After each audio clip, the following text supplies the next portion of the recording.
Hello friends, ఈరోజు మనం ఒక అద్భుతమైన ప్రయాణం గురించి మాట్లాడుకుందాం.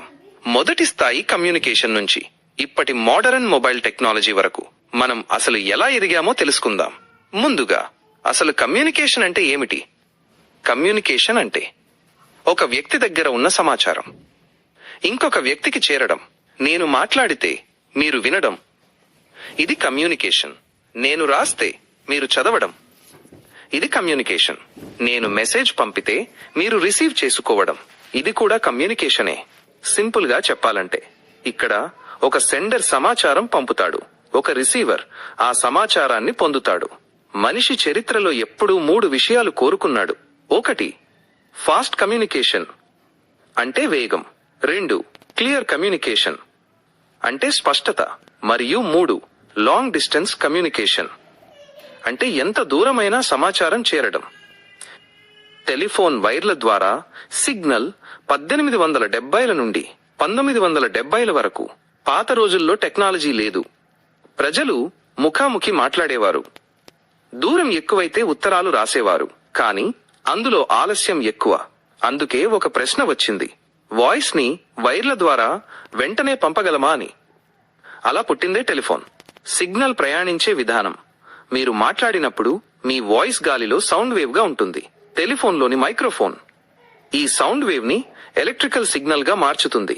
ఈ సిగ్నల్ కాపర్ వైర్ ద్వారా ప్రయాణించి ఎక్స్చేంజ్ కి చేరుతుంది. ఇక్కడ సర్క్యూట్ స్విచ్చింగ్ అనే పద్ధతి ఉంటుంది. అంటే కాల్ స్టార్ట్ అయిన వెంటనే నెట్వర్క్ ఒక కంప్లీట్ పాత్ రిజర్వ్ చేస్తుంది. మీరు మాట్లాడకపోయినా కాల్ పూర్తయ్యే వరకు ఆ లైన్ బిజీగానే ఉంటుంది. దీనివల్ల వాయిస్ క్లారిటీ ఉంటుంది, కానీ లైన్ వేస్ట్ అవుతుంది. Land line telephone limitations. ఒకే చోట ఉండాలి. వైర్ అవసరం, క్యారీ చేయలేము. పీపుల్ అడిగిన ప్రశ్న, వైర్ లేకుండా మాట్లాడలేమా? ఆన్సర్ వచ్చింది, వైర్లెస్ ద్వారా.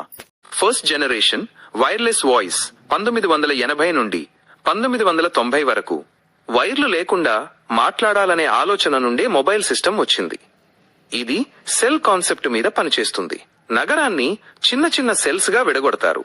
ప్రతి సెల్లో ఒక టవర్ ఉంటుంది. సిగ్నల్ ప్రయాణించే విధానం. ఫస్ట్ జనరేషన్ లో రేడియో సిగ్నల్ లేదా ఎలక్ట్రోమాగ్నెటిక్ వేవ్ ఉపయోగిస్తారు. మీ వాయిస్ ముందుగా ఎలక్ట్రికల్ సిగ్నల్ గా మారుతుంది. ఈ సిగ్నల్ రేడియో ఫ్రీక్వెన్సీ మీద లోడ్ అయ్యి గాలిలో ప్రయాణిస్తుంది. ఇది పూర్తిగా analogue system. Second generation digital విప్లవం 1990 నుండి 2000 వరకు. రెండవ తరంలో పెద్ద మార్పు వచ్చింది. అదే అనలాగ్ నుండి డిజిటల్ కి మారడం. సిగ్నల్ ప్రయాణించే విధానం.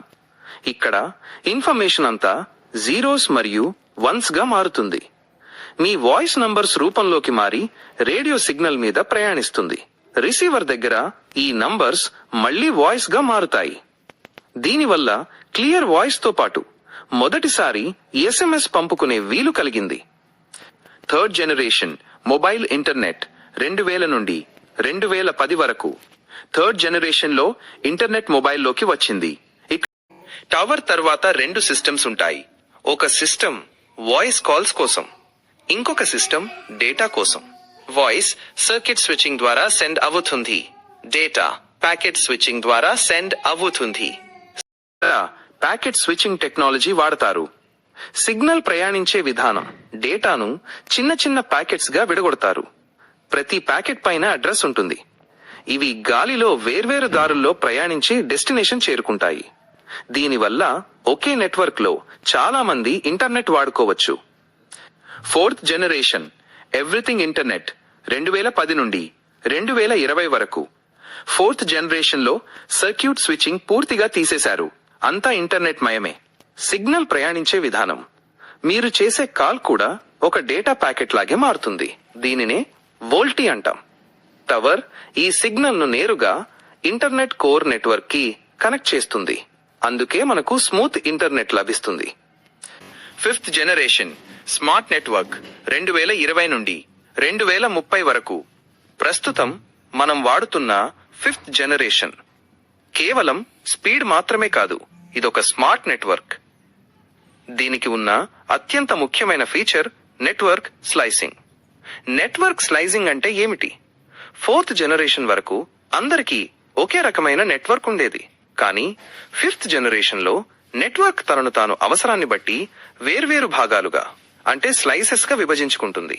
సిగ్నల్ ప్రయాణించే విధానం 1. గేమర్స్ కోసం ఆన్లైన్ గేమింగ్ ఆడేవారికి హై డేటా స్పీడ్ మరియు అతి తక్కువ లేటెన్సీ అంటే డిలే అసలు లేని ఒక స్పెషల్ స్లైస్ కేటాయిస్తుంది. దీనివల్ల గేమ్స్ ఎక్కడా ఆగకుండా ఇన్స్టెంట్ గా రెస్పాండ్ అవుతాయి. 2. హాస్పిటల్స్ కోసం రిమోట్ సర్జరీలు లేదా అత్యవసర మెడికల్ సర్వీసెస్ కోసం అత్యంత నమ్మకమైన హై ప్రయారిటీ స్లైస్ ని ఇస్తుంది. ఇక్కడ నెట్వర్క్ కనెక్షన్ సెకనులో 100వ వంతు కూడా కట్ అవ్వదు. 3. సాధారణ యూజర్స్ కోసం బ్రౌజింగ్ చేసే లేదా సోషల్ మీడియా వాడే నార్మల్ యూజర్స్ కి రెగ్యులర్ స్పీడ్ మరియు తక్కువ డేటా రేట్ ఉన్న ఒక స్లైస్ ఇస్తుంది. దీనివల్ల ఎవరి అవసరానికి తగ్గట్టుగా వారికి నెట్వర్క్ స్మార్ట్ గా పనిచేస్తుంది. సిగ్నల్ ప్రాసెసింగ్ అంతా టవర్ కి దగ్గరలోనే అంటే ఎడ్జ్ కంప్యూటింగ్ ద్వారా జరుగుతుంది. అందుకే 5Gలో రెస్పాన్స్ ఇన్స్టెంట్ గా ఉంటుంది. 6th జనరేషన్ భవిష్యత్తు విజన్ 2030 మరియు ఆ తర్వాత 6th జనరేషన్ లో నెట్వర్క్ కి తెలివితేటలు ఉంటాయి. దీనిని థింకింగ్ ఇంటర్నెట్ అని పిలుస్తారు. సిగ్నల్ ప్రయాణించే విధానం ఈ ఐ సహాయంతో సిగ్నల్ తన దారిని తనే వెతుక్కుంటుంది. శాటిలైట్లు, డ్రోన్లు మరియు టవర్ల మధ్య అత్యంత వేగవంతమైన కనెక్షన్ను ఎంచుకుంటుంది. ఇది మనం ఊహించని హోలోగ్రాఫిక్ కమ్యూనికేషన్ కి దారితీస్తుంది. చివరి సారాంశం సమ్మరీ. టెలిఫోన్ అంటే వైర్ ద్వారా పంపే వాయిస్. 1st జనరేషన్ అంటే వైర్లెస్ వాయిస్. 2nd జనరేషన్ అంటే డిజిటల్ వాయిస్ మరియు SMS. 3rd జనరేషన్ అంటే వాయిస్ కి ఇంటర్నెట్ తోడవ్వడం. 4th జనరేషన్ అంటే కాల్స్ మరియు డేటా రెండు ఇంటర్నెట్ ద్వారానే జరగడం. 5th జనరేషన్ అంటే తెలివైన ఇంటర్నెట్ లేదా స్మార్ట్ ఇంటర్నెట్. 6th జనరేషన్ అంటే ఆలోచించే ఇంటర్నెట్. ఇది కేవలం టెక్నాలజీ స్టోరీ మాత్రమే కాదు, మనిషి అభివృద్ధి కథ.